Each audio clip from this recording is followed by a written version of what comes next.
ఆదిలాబాదు, సికింద్రాబాదు, అహ్మదాబాదు, ఫకీరాబాదు, అలహాబాదు, ఫరీదాబాదు. ప్రముఖ సంగీత దర్శకుడు జీవి ప్రకాష్ కుమార్ వనక్కం.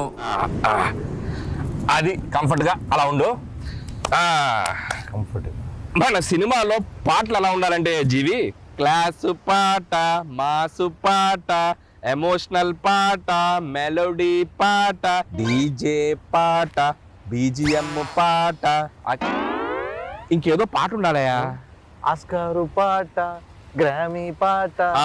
ఏమి టైం ఉందా జీవి నీలో? మ్యూజిక్ సిట్టింగ్ అని పిలిచి ఈ ఫిట్టింగ్ ఏంటి మహాప్రభు? ఏమి లేదయ్యా జీవి, నువ్వు హీరోగా బిజీ, ప్రొడ్యూసర్గా బిజీ, మ్యూజిక్ డైరెక్టర్గా ఇంకా బిజీ. ఒక్క మనిషి ఇన్ని పనులు చేయొచ్చా? బాగా కుళ్ళుబోతు మనిషిలా ఉన్నాడే. ఇంత బిజీగా ఉన్న నీతో మ్యూజిక్ చేయించాలంటే మా ప్రొడ్యూసర్ కాళ్ళు చేతులు కట్టేసి పని చేయించమన్నాడు.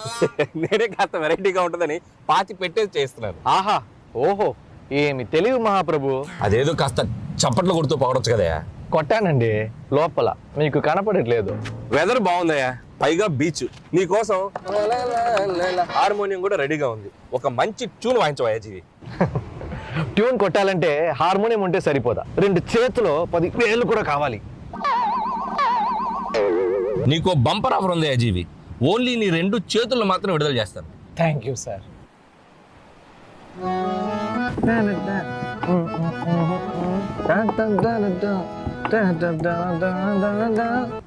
అనిల్ సార్, చెప్పమ్మా. నాకు ఒక లిరిక్ రైటర్ ఇస్తే చాలా కంఫర్టబుల్ గా ఉంటుంది. లిరిక్ రైటరా? ఎప్పుడో రెడీ. అతన్ని పాతి పెట్టి 2 రోజులైంది. మాసు పాట, క్లాసు పాట, 2-4 పాట, 6-8 పాట, మెలోడీ పాట, ఫాస్ట్ పాట, అనిల్ గారు ఓకే చేసిన పాట.